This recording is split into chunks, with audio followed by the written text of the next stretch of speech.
Ναι. Τι λέει? Ναι. Έλα ψυχή μου, μ' ακούς? Ναι, σε ακούω, ναι. Θέλω να με κάνεις να τελειώσω. Αχ. Θα σε αφήσω, μπορούμε μετά. Όχι μωρό μου, τώρα. Θα το βγάλω να πούμε το πουλάκι μου να πούμε. Θα είναι σηκωμένος έτσι... Ναι, μ' ακούς τώρα?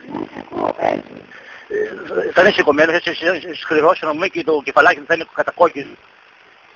Και θα σε αφήσω φούρκα να πούμε τα μπουτάκια σου να πούμε.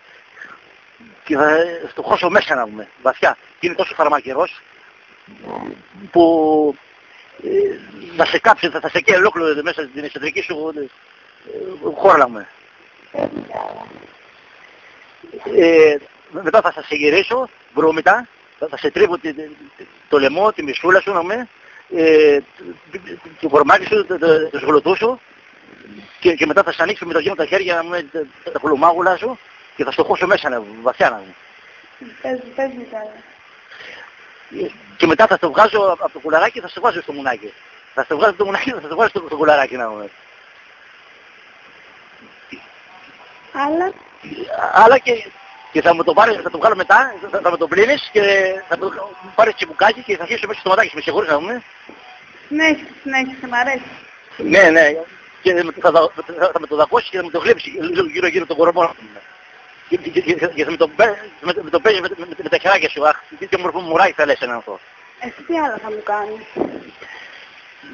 Πολλά χάζω να σε δω από κοντά να πούμε. Τώρα δεν μπορώ να συγκεντρωθώ γιατί με έχεις καβλώσει μου και δεν μπορώ. Καλά ψυχή μου, εντάξει. Έτσι μωράκι μου να πούμε. Πούμε από κοντά, γεια. Να δεις από κοντά να πούμε, αλλά τώρα δεν μπορώ να πούμε, με ξεφεύγουν πολλά να πούμε. Ναι μωρό μου, γεια.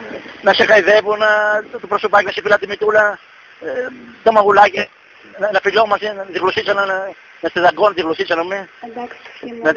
Να τη ροφάω. Έτσι μωράκι μου. Ναι μωρό μου, θα τα κάνουμε όλα από κοντά. Ναι, σιγά, μη στεναχωριέσαι να πούμε. Ήρεμα, ωραία. Έτσι μωράκι μου. Ναι, γεια σου. Όταν θα έρθεις, κοίταξε, μωράκι,